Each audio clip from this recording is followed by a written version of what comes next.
गांव की ओर के तमाम दर्शक आपको देख रहे हैं जी। आज आप बताएंगे कि गांव का क्या रोल हो सकता है राष्ट्र के निर्माण को लेकर के। भारत गांव का देश है और गांव से ही इस देश की संस्कृति जुड़ी हुई है और यह मान के चलिए गांव से इस देश की दिशा निर्देश और देश का रास्ता तय होता है। पिताजी क्या करते हैं आपके? पिताजी उत्तर प्रदेश पुलिस में वर्तमान में हेड कांस्टेबल हैं। जी। प्रारंभिक शिक्षा आपकी कैसे हुई थी? प्रारंभिक शिक्षा गांव से ही हुई है।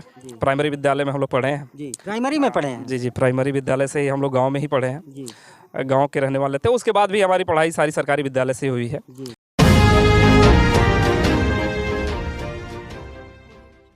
मित्रों नमस्कार, हमारी मौजूदगी है संत कबीर नगर में और संत कबीर नगर जनपद के बरदहिया बाजार के एक लाल ने कमाल किया है। पीसीएस अधिकारी के पद पे उनका चयन हुआ है।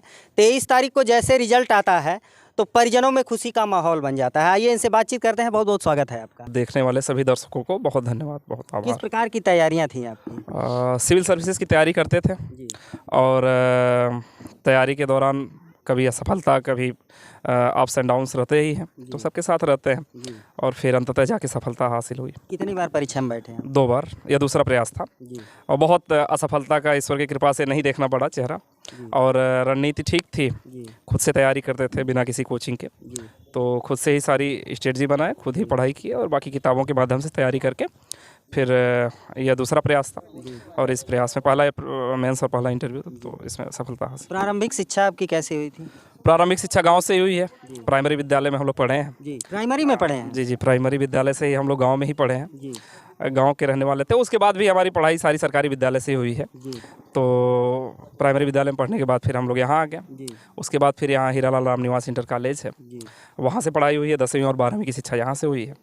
तो 27 रुपया 9th क्लास की फ़ीस थी, 9th-10th की, और 32 रुपया 11-12 की फ़ीस थी। और उसके बाद इलाहाबाद विश्वविद्यालय से ग्रेजुएशन रहा है, वो भी सरकारी विश्वविद्यालय है, केंद्रीय विश्वविद्यालय है। तो 800 रुपया फ़ीस वहाँ की थी साल भर की। तो यही रहा है पढ़ाई। पिताजी क्या करते हैं आपके? पिताजी उत्तर प्रदेश पुलिस में वर्तमान में हेड कांस्टेबल हैं। जी। जब आप शुरुआती प्रयास जारी किए तो उसमें खास तौर से सहयोग किसका मिला? सबका सहयोग तो रहता ही है, लेकिन प्रेरणा स्रोत और जिनकी वजह से हम तैयारी में आ पाए या जिसकी वजह से तैयारी कर रहे हैं वो पिताजी माताजी ही हैं। आइडल किसे माने थे आप? पिताजी हमारे आइडल हैं और उनसे ही जीवन में सीखा है सब चीज़ और उन्हीं के रास्ते पे वह मतलब उनकी तरह बन सकें या जीवन की सबसे हाईएस्ट होगी।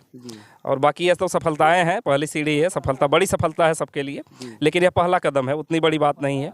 इसके बाद जो दायित्व शुरू होते हैं, विनम्रता के साथ सबकी सेवा कर सकें और सबको साथ लेके चल सकें, तो यह बड़ी ज़्यादा ज़रूरी चीज़ है। तो यही कोशिश रहेगी। जी। क्या सर्विस करते समय विनम्रता पूर्वक सबका सेवा करना या फिर खुद का लाभ लेना आज के दौर में देखा जाता है तो ये एक घूसखोरी का बड़ा माहौल बना है, इसमें कैसे अपने आप को वंचित करेंगे? बिल्कुल, कुछ ऐसे सब मतलब सूचनाएं तो मिलती रहती हैं, मतलब हम जिस समाज में हैं उसका ये तो अंग है ही, लेकिन एक सिविल सर्वेंट के अंदर जो सबसे ज़्यादा अच्छी क्वालिटी एक होनी चाहिए कि सत्यनिष्ठा और ईमानदारी होनी चाहिए। और हम लोग जिस परिवेश में बचपन से पले बड़े हैं, पिताजी हमारे उत्तर प्रदेश पुलिस में कार्यरत थे, इसके पहले पीएसी में थे और उनसे हम लोगों ने ईमानदारी बहुत सीखी है। आज तक उनका बेदाग सर्विस रहा है, रिकॉर्ड रहा है और पूरे परिवार की जिम्मेदारियां, संयुक्त परिवार है हमारा गांव पे। अभी यहाँ तो इस घर पे है नहीं, दादाजी हैं, दादी जी का देहांत हो गया पिछले वर्ष और चाचा हैं, चाची हैं और बुआ, सबको लेके पिताजी शुरू से चलते थे और ईमानदारी के साथ कि अगर कोई परेशानी है तो उस परेशानी को झेल लिया जाएगा, लेकिन ईमानदारी नहीं छूटनी चाहिए। तो वह बचपन से सीख मिली है, तो वह बचपन से है तो इसलिए वो सीखने की ज़रूरत है नहीं। परिवार से सीखे हैं, बचपन से सीखे हैं, अपनों से सीखे हैं, तो उसमें कुछ है नहीं, तो पूरा आजीवन रहेगा। और यह तो उसका शुरुआत है, सेवा करने की शुरुआत करने जा रहे हैं और लक्ष्य यही है कि जीवन में जितने लोगों की मदद की जा सके, जितने लोगों की सेवा की जा सके निस्वार्थ भाव से, क्योंकि और कुछ है नहीं जीवन में, तो अंतिम व्यक्ति तक समाज के पहुंचा जा सके, गांव-गांव, गली-गली और पगडंडी और मेड़ पे खड़े किसान की सहायता की जा सके और सीमा पर खड़े जवान की सहायता की जा सके, यही लक्ष्य है। इंटरव्यू के दौरान या फिर एग्जाम के दौरान कुछ ऐसे प्रश्न आपको याद हैं जो पूछे गए थे? हाँ बिल्कुल, इंटरव्यू के दौरान मेरा इंटरव्यू डॉक्टर हरेश प्रताप सिंह जी के बोर्ड में था और मेरे इंटरव्यू की शुरुआत, मैं इतिहास पढ़ाता हूँ तो उस विषय से भी शुरू हुई है। वर्तमान में मैं लखनऊ विश्वविद्यालय में पढ़ा भी रहा हूँ और तो वहीं से शुरुआत हुई थी इतिहास के प्रश्नों से। प्रश्न थे वो इतिहास के प्रश्नों से, अकबर और महाराणा प्रताप के प्रश्न से, और इसके बाद फिर श्री राम मंदिर में जो निर्माण हो रहा है, काशी विश्वनाथ कॉरिडोर और महाकाल जी का जो कॉरिडोर बन रहा है उज्जैन में बना, तो उस प्रश्न पे शुरुआत हुई थी। क्या प्रश्न थे वो? यही था कि यह श्री राम मंदिर निर्माण में इतना पैसा क्यों बर्बाद किया जा रहा है, काशी विश्वनाथ कॉरिडोर क्यों बनाया जा रहा है। क्या जवाब रहे आपके? तो मेरे जवाब यही थे कि पैसा बर्बाद नहीं किया जा रहा है, बल्कि यह है भारत के भविष्य का निर्माण भी हो रहा है, क्योंकि कोई भी विकास का कार्य हमें सकारात्मक तरीके से लेना चाहिए। और जो हमारे उत्तर प्रदेश की एक सबसे बड़ी समस्या है वह क्षेत्रीय विषमता की भी समस्या जो देखने में आती है। और पूर्वांचल और बुंदेलखंड पिछड़ा है आर्थिक रूप से, बाकी चीज़ों में समृद्धता में थोड़ी सी, लेकिन यहाँ आशाएं और उम्मीदें बहुत हैं। यह माटी बहुत धनी रही है, लेकिन है पिछड़ापन किन्हीं कारणों से। तो अयोध्या में जो श्री राम मंदिर का जो निर्माण हो रहा है, या काशी विश्वनाथ कॉरिडोर का जो निर्माण हुआ बाबा विश्वनाथ के, और आपके कुशीनगर है बगल में, तो यह तीनों मिला के एक ट्रायंगल बन रहा है, और यह ट्रायंगल मिला के एक टूरिस्ट का हब बनने जा रहा है उत्तर प्रदेश। और अब उत्तर प्रदेश में और खासतौर से पूर्वांचल ग्लोबल लेवल पर डेवलपमेंट हो रहा है, विश्व स्तरीय डेवलपमेंट है। अच्छा, मंदिर का अगर निर्माण होता है तो क्या आप भी मानते हैं कि डेवलपमेंट होगा, लोगों को रोजगार मिलेगा? बिल्कुल। हर एक मतलब सरकार की जितनी योजनाएं हैं वो जनहित में ही होती हैं, उसका अंतिम उद्देश्य जनहित ही रहता है। और अयोध्या में जो भी निर्माण का काम श्री अयोध्या धाम में चल रहा है, अब इंटरनेशनल एयरपोर्ट बन गया, उससे आवागमन इतने ज़्यादा बढ़ेंगे, टूरिस्ट आएंगे, नए रोजगार का सृजन होगा। और आप यहीं से मानिए कि बस्ती से लेके और फिर उधर पूरे सुल्तानपुर और बाराबंकी और जो पूरा क्षेत्र है, और आने वाले समय में देखिएगा, मतलब आने वाले कुछ 40-50 वर्षों की बात मैं बता रहा हूँ, अपना संत कबीर नगर, गोरखपुर, यह पूरा लिंक हो जाएगा उससे, और एक हब बन जाएगा, टूरिज्म का हब बन जाएगा, डेवलपमेंट का हब बन जाएगा, इंडस्ट्रीज लगेंगी, तो बहुत सकारात्मक। एक सवाल आपसे राजनीतिक क्षेत्र से रहेगा, क्योंकि जो है मंदिर के निर्माण को लेकर के या फिर कहीं अगर ट्रस्ट बनाया जाता है तो कुछ राजनीतिक पार्टी और कुछ राजनीतिक लोगों के ये सवाल बन जाते हैं। वो कहते हैं कि मंदिर की जगह पे अगर अस्पताल बनाया जाता तो और अच्छा होता। इस पे आपकी क्या राय होगी? तो बिल्कुल अस्पताल बनाया जाएगा उत्तर प्रदेश में। मंदिर के जगह पे ODOM योजना चल रही है, 1 district 1 medical college. Uttar Pradesh में 44-45 जिलों में मेडिकल कॉलेज का काम चल रहा है, तो अस्पताल तो बिल्कुल बनाया ही जाना चाहिए, अस्पताल बन भी रहा है। इस बात का खंडन करिए कि मंदिर के जगह पे या फिर विभिन्न जगहों अब चूंकि मैं सर्विस में आ गया हूं, तो अब राजनीतिक सवालों पे मतलब सवालों पे जवाब देने का ठीक नहीं है, औचित्य नहीं है। लेकिन फिर भी मंदिर निर्माण भी जरूरी है और अस्पताल का निर्माण भी जरूरी है, क्योंकि दवा और दुआ दोनों की जरूरत है। यानी कि कहीं ना कहीं आपके संकेतांक ये है कि मंदिर की जगह पे मंदिर होना चाहिए और अस्पताल की जगह पे अस्पताल। दवा और दुआ दोनों की जरूरत है, और अस्पताल बन भी रहे हैं। ऐसा नहीं है कि अब उसी जगह रिजिट कर देना कि नहीं भैया जहाँ मंदिर बन रहा है वहीं अस्पताल बने, यह भी गलत है।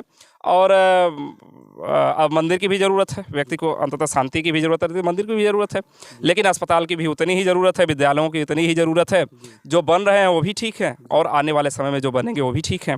जो तमाम युवा इस समय आपको देख रहे हैं वो इंतजार कर रहे हैं कि आपके द्वारा कोई ऐसा मोटिवेशन मिले, कोई ऐसा सूत्र मिले कि उन्हें भी सफलता प्राप्त हो। यार बस यही है कि हम कर सकते हैं, और बिना कोचिंग किए, बिना कहीं किसी से मदद लिए, बिना सहयोग किए, तो जो लोग देख रहे हैं और जो लोग तैयारी में आना चाहते हैं वो सब कर सकते हैं। कैसे कर सकते हैं, कुछ सूत्र बताइए। हाँ, सूत्र यही है कि इसका तो सबसे बड़ा सूत्र यही है कि धैर्य और लगन न छोड़ें, क्योंकि इसमें हर एक तीसरे दिन आपको लगेगा कि यार पढ़ने का मन नहीं कर रहा है, पढ़ाई हो नहीं रही है, कंसिस्टेंसी बन नहीं पा रही है, पता नहीं एग्जाम निकलेगा नहीं निकलेगा, ये हर एक तीसरे दिन लगेगा।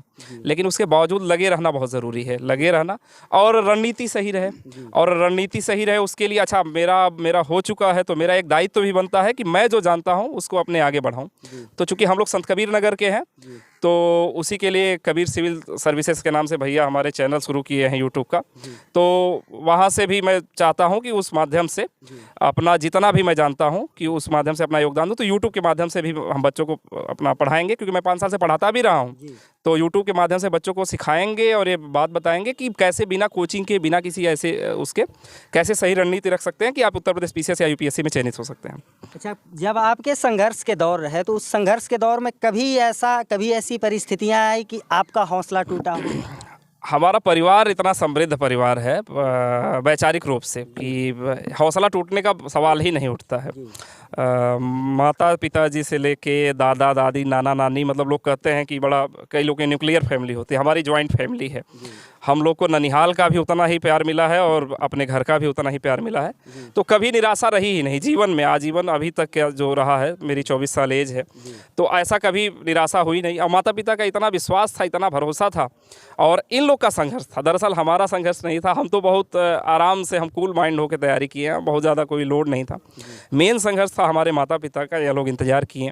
हमारे भाई बहन का संघर्ष था, हमारे चाचा का संघर्ष था, मामा का संघर्ष था, ये लोग संघर्ष किए हैं। यह लोग संघर्ष किए हैं, यह लोग त्याग किए हैं हमारे लिए, ताकि हमें कोई समस्या ना आए। और हमें कभी कोई दिक्कत रहती थी, छोटे भाई हैं, बड़े भाई हैं, मामा से बात कर लिए, नानी के पास फ़ोन लगा दिए, बाबा के पास फ़ोन लगा दिए, सबसे बतियाते रहते थे। और मम्मी पापा से, मम्मी से तो हमारी दिन भर में हमें लगता है कि 4 बार 5 बार बात होती ही रहती थी। तो कोई अच्छा, प्रयास करते समय कुछ ऐसी परिस्थितियां या फिर कभी आलोचना के भी शिकार हुए हैं? अब तो अब ऑन कैमरा बोलना ठीक नहीं है, कई लोग इस सफलता को देख के भी बड़ा नाखुश भी होंगे। तो अब क्या किया जाए, उनसे यही है कि भैया किसी को देख के निराश ना हो, किसी से ईर्ष्या ना रखो, बल्कि ज़रूरी ये है कि आप खुद मेहनत करके हासिल कर लो, वह ज़्यादा ज़रूरी है। सकारात्मक रहिए, हासिल कर लीजिए। और तंज कसने वाले तो तंज कसेंगे ही। गांव की ओर के तमाम दर्शक आपको देख रहे हैं जी। आज आप बताएंगे कि गांव का क्या रोल हो सकता है राष्ट्र के निर्माण को लेकर के? भारत गाँव का देश है, और गाँव से ही इस देश की संस्कृति जुड़ी हुई है। और ये मान के चलिए, गांव से इस देश की दिशा निर्देश और देश का रास्ता तय होता है। तो गांव तो हम लोग गांव में ही पले बड़े हैं, हम लोग गांव के ही हैं, और हम लोग जब जहाँ खड़े भी हैं यह भी ग्रामीण क्षेत्र ही है। तो मूलतः हम लोग गांव से ही जुड़े हुए हैं, और गांव की ही माटी का कमाल है कि हम लोग बचपन से मेहनत करने की आदत थी, बचपन से लगन था, मेहनत करने की आदत थी, और सीखे थे। किसानी से जुड़े हुआ परिवार है, तो खेती वाला भी मामला जानते हैं, तो बचपन से लगन देखे हैं, मेहनत देखे हैं, तो इसलिए कभी निराशा रही नहीं। और गांव तो ही देश निर्माण करता है, और खासतौर से उत्तर प्रदेश। गांव की ओर के दर्शकों को आपका संबोधन क्या होगा? एक तो ये चैनल का नाम बहुत अच्छा है, और सबको यही संबोधन है। सबसे पहले तो सबको बहुत धन्यवाद है, आभार है। आपका छोटा भाई है, और मैं छोटा भाई हूँ, आपका बेटा मान लीजिए अपना। और आपका आशीर्वाद रहा, लोगों का आशीर्वाद रहा, माता पिता का ऐसा वो था, कर्म था, ईश्वर की कृपा रही कि हो गया है चयन। और ये भी है कि अपने घर के बच्चों को पढ़ाएं, उन पे विश्वास करें, उनको पढ़ाएं, विश्वास करें, पेशेंस बनाए रखें। कोई दिक्कत आती है अगर अगल बगल के लोगों को, तो हम संत कबीर नगर में यहीं रहते हैं, खलिलाबाद में बरदैया बाज़ार हमारा घर है, और हमसे कभी संपर्क कर सकते हैं लोग। 24 घंटे हम सेवा देने के लिए हाजिर हैं। पढ़ाने लिखाने का मेरा काम रहा है, इसीलिए यूट्यूब पे भी मैं आगे उसको प्रयास करूँगा कि जारी रखा जा सके। और संत कबीर नगर के हम लोग रहने वाले हैं, तो कबीर सिविल सर्विसेज के नाम से उस पर मैं आगे काम भी करूँगा। तो सबको सहयोग रहेगा। आपके चैनल को भी यही है कि जो लोग दर्शक लोग हैं अपने घर के बच्चों को पढ़ाएं, और मैं कर सकता हूं तो सब लोग कर सकते हैं, सबके घर के बच्चे पढ़ाएं और आगे बढ़ाएं। तो मित्रों, अभी आप सुन रहे थे रत्नेश यादव जी को, जिनका PCS अधिकारी के पद पे चयन हुआ है। आपकी क्या राय है, कमेंट करके जरूर बताइए। मिलते हैं फिर किसी नेक्स्ट वीडियो में नई खबर के साथ, तब तक के लिए नमस्कार।